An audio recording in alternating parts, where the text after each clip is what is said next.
Hello सांग मैंने मुझे आपण गोटे नुआ रेसिपी नहीं पोटल को भले चोपा छड़े धोई देगी फाड़ फाड़ काटिदेबा आलू को भी से साइज काटिदेबा कढ़ई देवा तेल तेल तातिला पोटल जो रखी पकईदेबा हल्का लुण पकई छाणीदेबा देखो हल्का लुण पकई एक सेर करदेबा आम एपट होगला सेपट नौटेदेबा पोटल आमर छाणी होगला काढ़ीदेबा गोटे जगह को भल से तेल न रही काढ़ीदेबा गोटे जगह को काढ़ी नहीं देखो भल से पूरा छाणी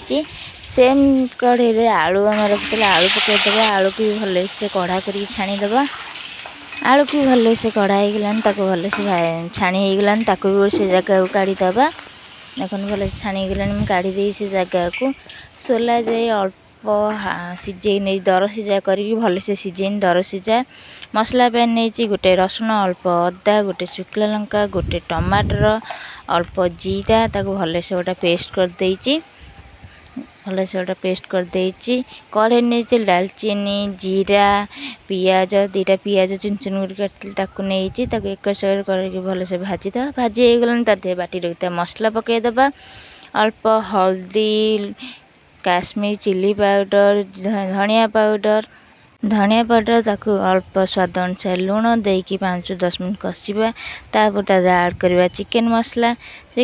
पकई सारा पर दीटा कंचा लंका कस्तूरी मेथी मसला आमर कषि होगलानी ऐड कर सोला जाई पोटल आलू को देकी भल से 10 मिनट आउ थे कषिदेबा आ 10 मिनट कषिदेबा भल से एकर सेकर कर गोलईदेबा मसला आमर भल से देखो पोटल आलू मसला पूरा कषि आसलानी देदेबा पानी पानी देदेबा भल से पानी देकी एकर सेकर भल से गोलईदेबा जेन मसला चारिआडू मिसीज भल से गोलई सारा घोड़ईदेबा आमर तरकारी होगलानी देखते पूरा आलू हरिया पूरा सीझिकी पोटल तरकारी पूरा पोटल आलू सोला जाई पूरा भल से सीझीगलानी तरकारी भी रेडी होगलानी देखो भल से फुटिकी तरकारी पूरा बढ़िया देखा जाऊँगी पूरा सीझिकी तरकारी पूरा रेडी होगलानी गरम मसला पकईदेबा गैस ऑफ करिनी गरम मसला पकई गोले दे गोटे जगह बाड़ी देइछि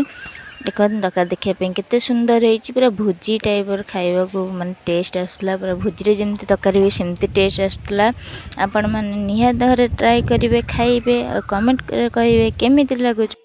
आपण माने मो नुआ रेसिपी भल लागिथिबो त लाइक शेयर सब्सक्राइब करिवे रहिली बाय बाय ऑल।